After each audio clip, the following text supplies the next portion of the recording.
Dramas of the Courts.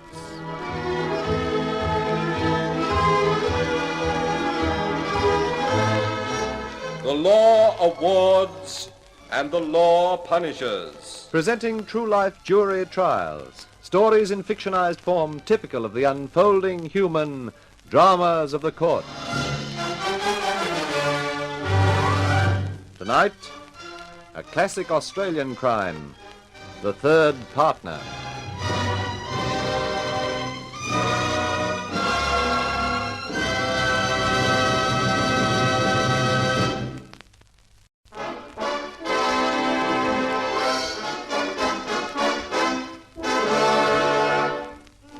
When a man bites a dog, that's news. And when a big-shot punter, a fellow who thinks nothing of putting a couple of thousand on the nose of any nag he fancies, is murdered, laid flat with one smack of a poker by his own fireside, that's news, too. At least the press boys in Australia thought so. And thus it was that when Richie White made an abrupt departure from this vale of tears, helped on his way by some person or persons unknown, the fact was chronicled in headlines almost as big as those announcing the latest order of favoritism for the Melbourne Cup. I was right in the centre of it. In fact, I was the one assigned to find out who'd done it. Harrison, the chief said, get me the facts, the how and when and why. Well, the how and when were simple enough. Compound fracture of the skull. Death must have been almost instantaneous. I doubt whether he even knew what hit him. Just the one blow, Doctor? Aye, that's all that was needed. The right side of the head. Yeah, he must have been struck by a pretty powerful fellow. He certainly was. Can you fix the approximate time of death? Oh, around about 2 hours ago? Somewhere in the vicinity of 8 p.m., eh? Aye. Would you make a guess as to what the weapon was? No need to guess, Sarge. This is it. Oh, thanks, Chris. A poker, eh? Any fingerprints? Not even White's. It's been wiped as clean as a whistle. Anything else you want before we move the body, Sergeant? No, thanks. Well, I'll be getting on my way. I haven't had my tea yet. Oh, thanks, Doctor. Thanks a lot. That's all right. Chris, have you checked through his pockets? Yes. Nothing there of any consequence. Some personal papers, a few betting tickets, wallet. Any money in it? A roll Jack Rice couldn't jump over. Best part of £300. So we can wipe out robbery as a motive, eh? Quite definitely, I'd say. What's the general setup here? Has White any family? Are there any of them at home, or were they at home when it happened? No, he's a bachelor. And as far as I can learn, he hasn't any relatives at all. He doesn't live in this house all by himself, does he? No, he has a chauffeur, gardener, and a manservant. You talk to them all? I can't talk to the chauffeur. He's in Perth on holidays at present. It does make it kind of awkward, doesn't it? How about the others? Well, I don't think you'll get much out of the gardener. For one thing, he's deaf. For another, he's 72 and not very bright. And for another, he has a one-room bungalow out back, and I gather he slept peacefully through it all. That leaves us with a manservant. Yeah, quite a bright little character, too. How do you mean? Well, as a butler, he would never have done for the Duke's arm. Well, show him in, Chris. I'd like to meet this character. Anything you say, boss. Now, Thompson, come in here, please. Sergeant Harrison wants to talk to you. Anything to oblige.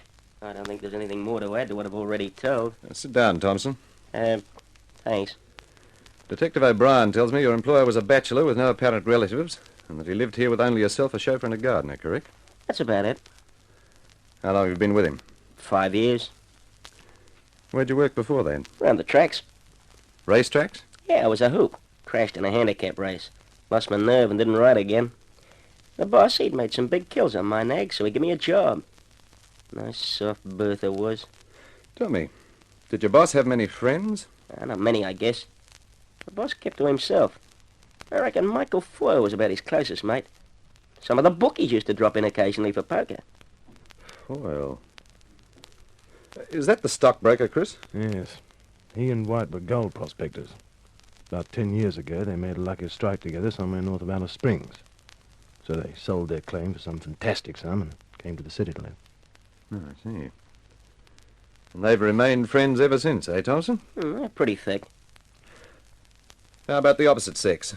Would you call your employer a ladies' man? Nah, gambling was his hobby. He was never one for a bit of skirt. Your employer was a big bidder, apparently. If you'd call putting 1,000 on an ag without blinking big, then he was big. I've known him win or lose 4,000 in an afternoon. That's 5 years' hard work for me. A big punter like that would make a few enemies, wouldn't he? Nah. Reckon he never did. Even the bookies liked him. There's never been any unpleasantness here, no arguments or that sort of thing? Not a hint of it. I see. Well, let's get on to this evening. Were you home all the time? No, I wasn't. About 1:45, I went out to post some letters. I called in at the milk bar near the post office and had a double malted. Ah. Partial to double malteds, eh? Oh, no, sir. To the girl who serves them. How long did you stay there? Just on 8:30 when I got home. And you came inside and found Richie White lying dead, eh? That's right. Pretty shook up I was, I don't mind telling you. What'd you do? I kept my head. I phoned the police first. Then I had a look at Mr. White's shotgun and took it out of the cupboard and searched the house and grounds in case whoever done it was still lurking round. Either going out or coming home, did you notice anyone entering or leaving the place? Nah. Well, there's, just one thing, though, but I don't know whether it's even worth mentioning. When I went out to post the letters, I saw a man on the other side of the street. What made you notice him particularly? Well, he seemed to be walking furtively? Yeah, that's right. I never was much of a hand when it comes to spinning words. What'd he look like? Well, he was in the shadows. I couldn't see him too well. But he was a kind of a biggish man, and he had a bad limp. Any of Mr. White's friends limp? None that I know of. I don't really imagine this fella had anything to do with it. He probably didn't. Well, that's all you can tell me? I reckon so. All right, Thompson, thanks very much. You carry on here, Chris. I'm going back to headquarters.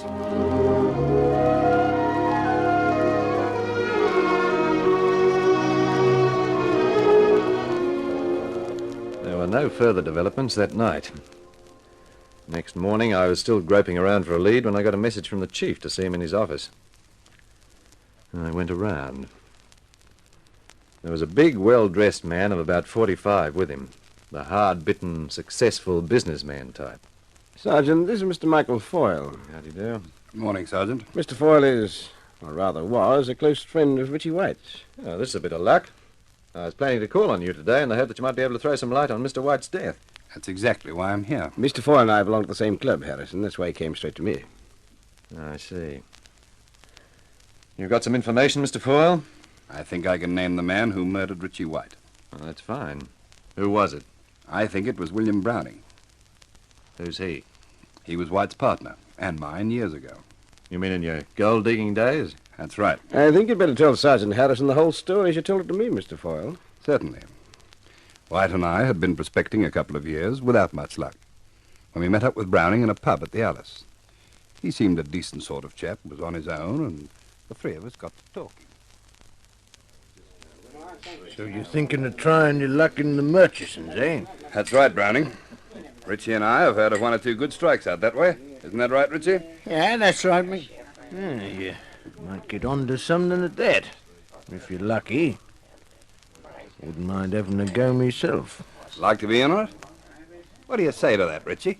Suppose we pool our resources. Buy camels and enough supplies to see us through for 18 months. What do you say? All right by me. Well, Browning, are you on? Sure, mates. I'm on.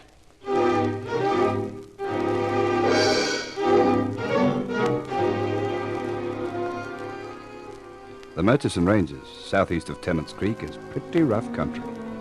And all the time we were there, we never saw another white man. Being together 24 hours a day, you can imagine we started to get on each other's nerves after a while. Browning was the worst of the three of us. A natural-born moaner, you'd call him.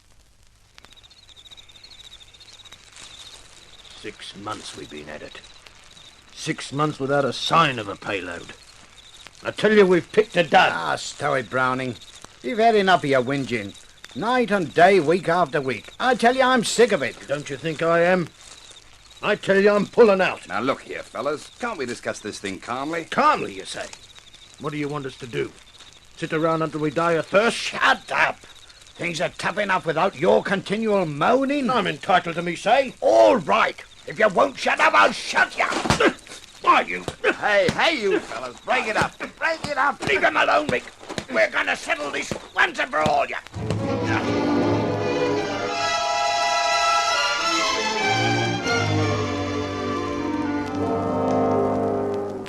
Richie gave Browning the father of a hiding, and for a week or so that seemed to quieten him down. And then he started again, only worse this time, because by now he and Richie hated the sight of each other. I must admit I'd just about had enough of him, too, by then. It's a wonder you didn't call the partnership off. Well, that's what we did, finally. Browning kept threatening to walk out on us. And at last he said if we'd give him half our camels and half our supplies, he'd leave. We made the division, but Browning wasn't satisfied. He stopped working on the claim, but hung around the camp a couple of days, trying to wheedle a bit more out of us. It was while he was still there that Richie and I struck the rich lode. I see. Did you tell Browning about it? That's the whole point. We didn't. Maybe we should have, I don't know. I've thought about it 1,000 times since, and I'm still not sure in my own mind what we should have done. But surely the partnership had been dissolved by then. Strictly speaking, yes. But after all, much as we hated the sight of Browning, he'd been working with us 12 months and he'd gone through just as tough a time as we had. And morally, I suppose. Anyway, there's no point in discussing that now. The fact remains we didn't tell him, and so he went off not realizing he was turning his back on a fortune. Did you ever see him again? No. We heard later he'd passed through the Alice and Udnadada on his way south. And he figured he'd gone to Adelaide and then west to the Kalgoorlie fields. Yeah. And did this strike turn out as rich as you'd first thought? Richer. We worked it about 6 months. Then we sold out to a syndicate. How much? 300,000. Whew, that's money. And after that? We came here to the city. I established the business I've got now, and Richie set himself up as a big racing man. Browning? We never heard of him till last night. You think it was Browning who killed Richie White? You think he went to White's house, demanded his share of the mine, and when it was refused, struck him down in a fit of rage? Yes, I do. Why do you think that, Mr. Foyle? Because in this morning's post, I got this. Ah.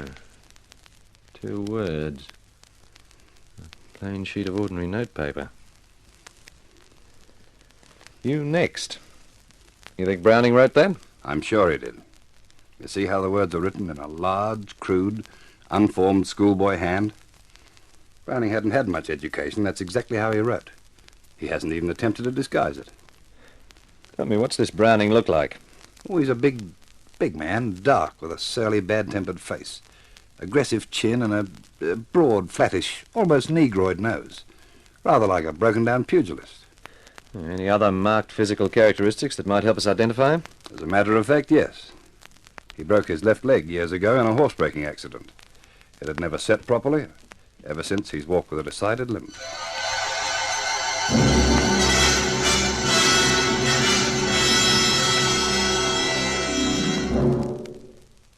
We will continue the story of the third partner in just a moment. Meanwhile, your announcer. We resume the story of the third partner.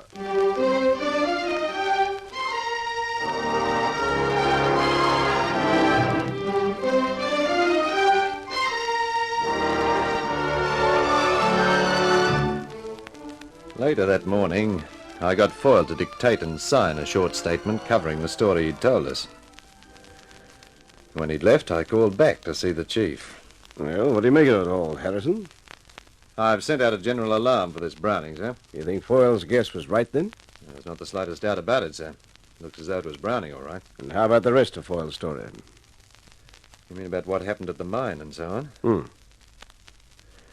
Well, I wouldn't know about that. After all, we've only got his word for it. I dare say when we find Browning, his account will be different. You think he'll claim Foyle and White deliberately gypped him out of his share? I bet he will.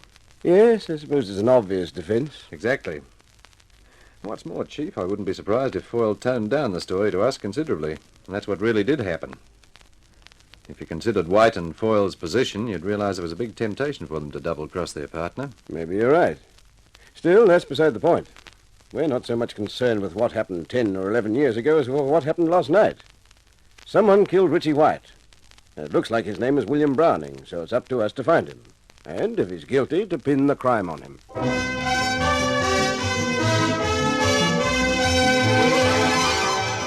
Finding Browning was no easy job. In fact, we just couldn't get a clue.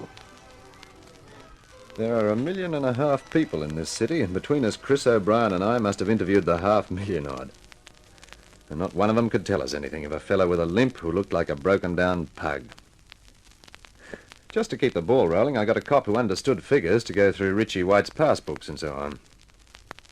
What he found was interesting, but it didn't get us far. This fellow White certainly had his ups and downs, Sergeant. In the money today, out of it tomorrow. Oh, I suppose that's the way it must be with all big punters. Yeah, I suppose so. Now look, take here, for instance. January, 2 years ago, a typical month. On the 3rd, he draws out 2,000. On the 10th, 3,000. On the 17th, 3,000.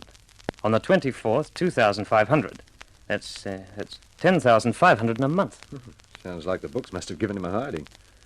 No deposits at all? Well, only one. On the 28th, 5,000. That still left him 5,500 in the blue. Oh, well, I guess he could afford it. He never actually went broke, if that's what you mean, but there have been odd times when he seems to have been no more than a few thousand away from it. How about the money he got for his mine? Unless there are other assets tied up somewhere, well, negotiable bonds and so forth, I'd say most of that's well and truly down the drain. 150,000? Mm-hmm. Whew. Seems a lot of money to get through in 10 years, even for a big punter like White. It's easy enough if you know how. I reckon the bookmakers ought to club together and build him a monument. Yeah, a life-size statue with one word under it. Sucker. Still, I suppose he had his fun. You don't see anything in these figures to give me any kind of a lead, do you? Not a thing. Yeah, I was afraid of that. Well, thanks for your help anyway.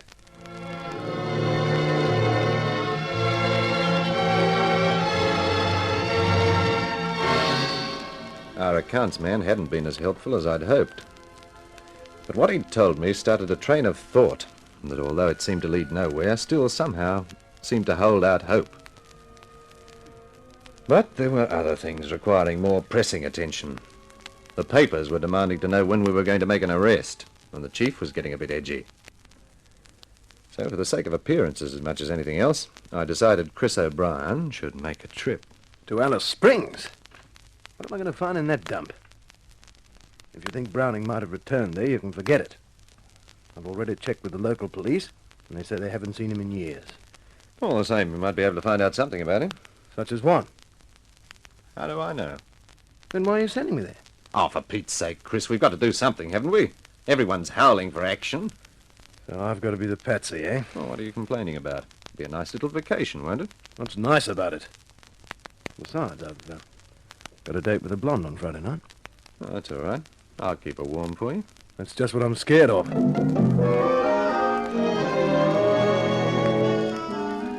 Chris promised to phone me from the Alice as soon as he heard anything at all. If he ever did, of course. And while I was waiting to hear from him, I spent 3 days going over and over the little evidence we had, just in case I'd missed something important. Then, at the exact moment when the one vital thing I'd passed over leapt up and smacked me between the eyes, the phone rang. Yes, this is Harrison speaking. It's Chris here, Sarge. Ah, where are you speaking from? Where do you think? Any news? Yes, I've found an old mate of Bill Browning, Sarge. They prospected together about 14 years back. Has he seen him lately? Not since then. Yeah, that's a big help. So what? So nothing much. Except that he says Browning wasn't a moaner at all, like Foyle claimed. Yeah. And get a load of this, Sarge. This chap said that even though Browning was big and tough, he was so gentle he wouldn't hurt a fly. Ah, thanks for the information. What am I supposed to do, wipe Browning off the list of suspects? I don't suppose you asked him whether Browning was left-handed, did you? No, but I will now, if you like. He's standing right here beside me. Well, why didn't you say so at first? Hold the line a minute. Hey? No, he says he wasn't. Is he sure of that? You sure? Yeah, sure. He says he's positive. Okay, that's all I want to know. Can I come home now, Sarge? No, stick right where you are. I'll be joining you tomorrow. You mean you're coming up here too? Yes, and buy a couple of spades. You and I might have to do some digging. What, for gold? No, for bodies.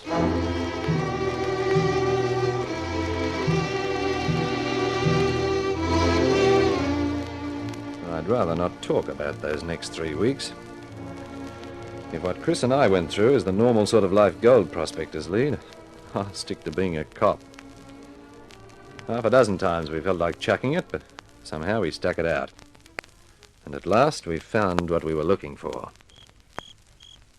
Of course, it mightn't be him at all, boss. It might be, well, almost anyone. Such as? Such as an Abbo, for instance. Ever heard of Abbos burying their dead down abandoned mine shafts? I know, but... Do you know anything about osteology? No, do you? Enough to be able to recognize an unknitted leg fracture when I see one, even on a 10-year-old skeleton. Take a look at that skull. See the neat hole bored through the center of the forehead? Does that suggest anything? Could be a bullet hole, I suppose. There's no could be about it. It is. You mean... I mean, you and I are going to take the mortal remains of Bill Browning back to the city. And then I'm going to have what promises to be a very interesting talk with a certain gentleman by the name of Michael Foyle.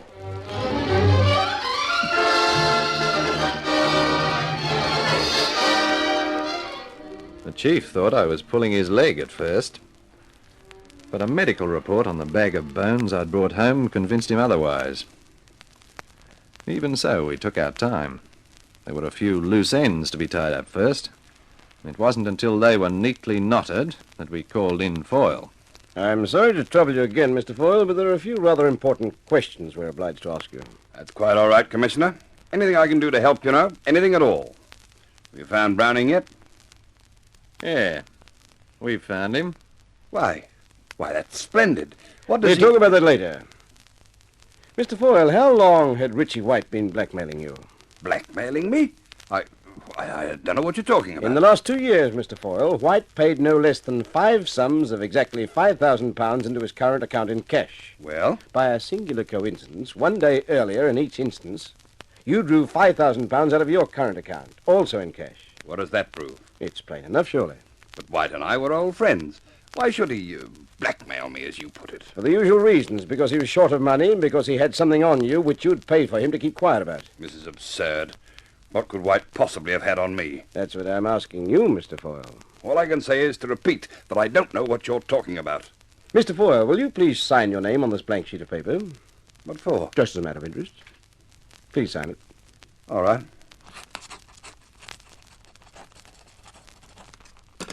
There. Have a look at this, Harrison. I was right, sir. What is this, anyway? Michael Foyle, you're under arrest for the murder of Richie White. I must give you the customary warning. Anything you say will be taken down and used in evidence against you. You must be crazy. Oh, no. You're the one who was crazy to imagine you'd get away with it. You got nothing on me. Tell him, Harrison. Yes, sir. I've just come back from the Murchison Ranges north of Alice Springs, Mr. Foyle. I did a bit of digging there. I found something very interesting. The skeleton of one William Browning. I don't believe it. He'd been shot through the forehead and buried in an abandoned shaft on the claim he held in partnership with yourself and Richie White. The medical estimate is that he'd been dead 11 years. You're bluffing. Oh, no, we don't do that sort of thing. We suggest, Foyle, that Browning never left that claim as you declare he did. We suggest you murdered him, so you'd have to share your good luck only 2 ways instead of 3. We suggest White knew about this and was possibly even a party to it, and that when he'd gone through his share of the money, he threatened to talk unless you paid him well. We suggest you got tired of being blackmailed, so one evening you called on him when he was alone, gave him a brisk tap on the head with a poker, and that was that. But the threatening letter I received. Written by yourself. And the man with the limp that White's servant saw when he went out that night. You, in the shadows. Like the letter, part of a plan to throw suspicion on a man whom you knew could never defend himself, because he'd been dead 10 years or more. You're just guessing all this. I admit nothing. You don't have to. Your hands admitted everything. My hand? Yes, your left one, the one you signed your name with. But I don't... Rather odd, don't you think, that the warning letter you brought here was written with the left hand? And that the blow on the right side of the head which killed Richie White was struck with the left hand? Very odd indeed. Don't you think you'd better talk, Mr. Foyle? I'll admit nothing. I want to see my solicitor.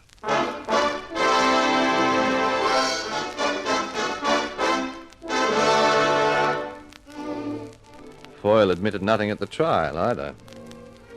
But for all that, a jury found him guilty. He's breaking stones nowadays in the state prison. And they do say the jail governor's been decent enough to provide him with a left-handed hammer.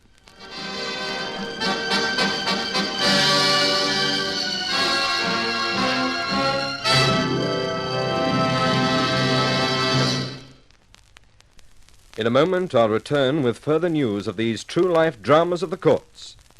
But first, your announcer. The court is adjourned. The judge departs. The jury is discharged. Judgment has been given. Another human story is over until the law of the land is challenged again, and we are privileged to hear once more at this time... Dramas of the courts.